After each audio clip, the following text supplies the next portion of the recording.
Hi. Political compass has become a generic term for all sorts of websites, mostly shallow quizzes and amusements. You might have heard of the authentic political compass already, even if you're not one of the scores of thousands who visit it each week from a great many countries. Our propositions, none of them are questions, are simply a demonstration of our core work. Essentially, the political compass is free of any agenda. It's simply about describing politics in more meaningful terms and pointing out the inadequacy or error of some sloppy but common political definitions. Take left and right. They're essentially for defining economics. A command Marxist economy on the far left, where the government makes all the economic decisions, and on the extreme right, a deregulated or neoliberal economy where economics are left to market forces. Yet left and right are incorrectly used to also define social positions. Take a look at the French political scene. The National Front's routinely described as extreme right, yet its economic policies are often to the left of even the French Socialist Party. But the political compass has a second dimension, the social one, that correctly shows that the economics of France's National Front are quite moderate, as is the case with many similar new so-called extreme right parties in other countries.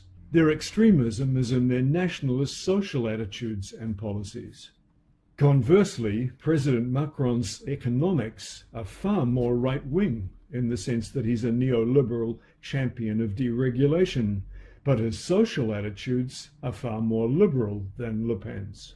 If you still insist on calling a party right-wing because it's authoritarian, logic follows that the more left-wing a party is, the more liberal or anti-authoritarian it is. Do you really believe that hardline left-wingers like the North Korean leadership, Pol Pot and Stalin are shining examples of social liberalism and the free flow of ideas? Give us a break. Actually, Stalin's an interesting example.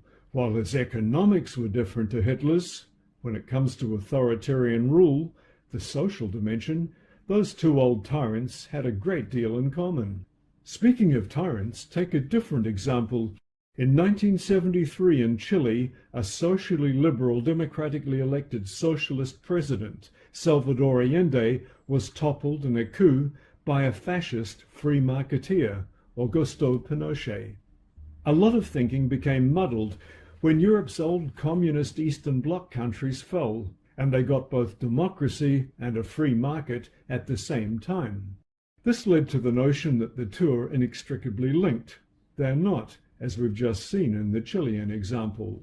Well, that's a very brief account of our work. The political compass is much more than the absolutely anonymous test that it's best known for. It places you on its chart and offers you a free personalized certificate. Far from being one of those vacuous personality tests, though, it's a serious demonstration of our core work. The site has many other fascinating features that you'll enjoy exploring, even a compass positioning classical composers. Our tests now are available in an expanding number of languages, and we prepare specific charts for elections in a number of countries.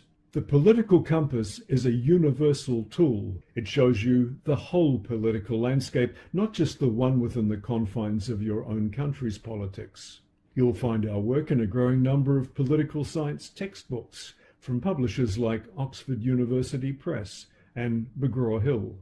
We've been well reviewed in a huge number of newspapers and on radio and TV, and gratifyingly by a great many educators. Don't let anyone, least of all politicians, tell you that left and right no longer have meaning. To the contrary, they're the only means of describing actual economic positions, but only economic positions. In our globalized age, when economic power has transcended political power, you can trust the political compass to show you what's really going on.